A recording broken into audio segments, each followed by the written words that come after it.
शरीर त्यागा था उन्होंने 16 को, पर दाह संस्कार जो हुआ वो 17 को हुआ। तो जिस दिन दाह संस्कार होता है वही पूर्ण गमन की तारीख मानी जाती है ब्रह्मलीन होने की, और वो 17 है। जिस तरीके से निर्देश आए हैं उस तरीके से हम सब पालन कर रहे हैं। भगवान ब्रह्मलीन हुए। आज संतों ने जो भजन किया कि त्याग शरीर चला जाऊंगा, भक्त हेतु दौड़ा आऊंगा। शरीर त्यागा है। हम अपनी श्रद्धा से, अपने भाव से, अपनी लगन से, अपने समर्पण से हम गुरु को हाजिर नाजिर कर सकते हैं।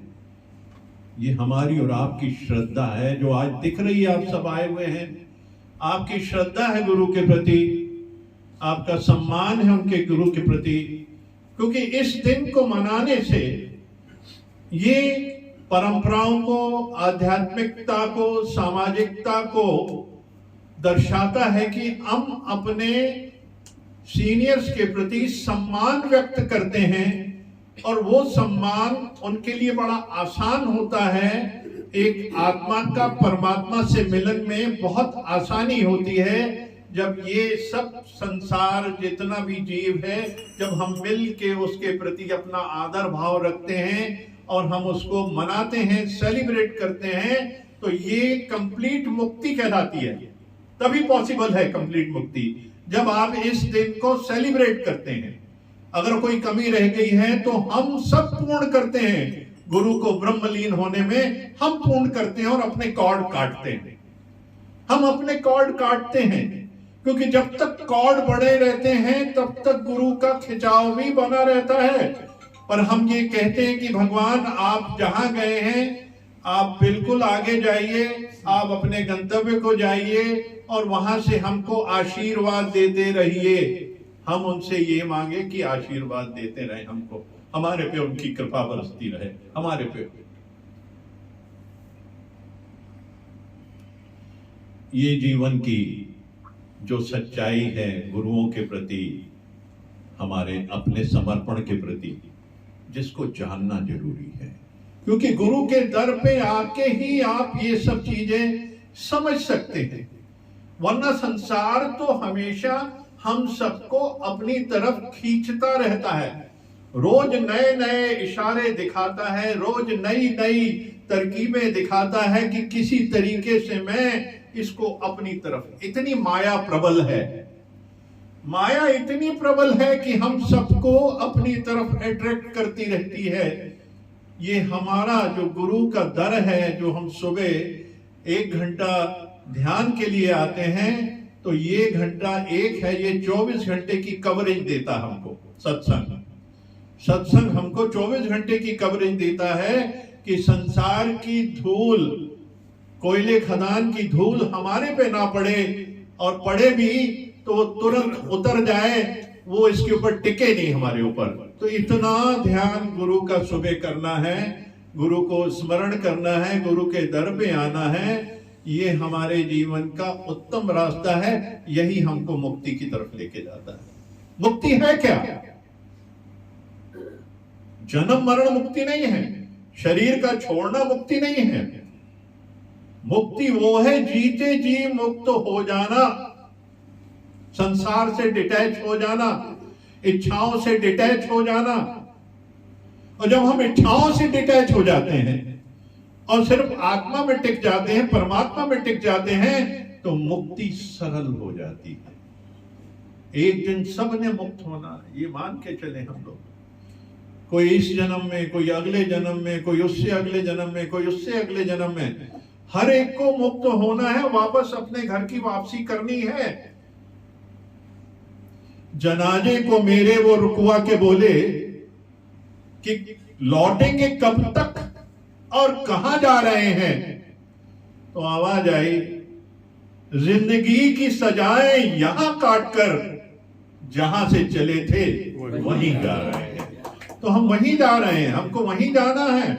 हम जितनी मौज कर लें, जितना ऐश्वर्य में जी लें, जितना संसार में अटैचमेंट करें, जितना घर में मोह करें, जितना पदार्थों से मोह करें, वो तुम्हें कुछ नहीं देगा, सिर्फ दुख, सिर्फ दुख। ये मेरी संपत्ति, ये मेरी पत्नी, ये मेरे बच्चे, मेरी प्रॉपर्टी, मेरे संस्थान, मैंने इतने सब कुछ बना दिए।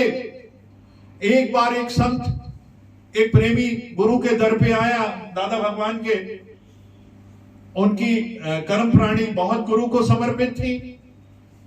उन्होंने एक दिन उसको कहा चलो, बोले अच्छा चलते हैं, गुरु के पास चलते हैं।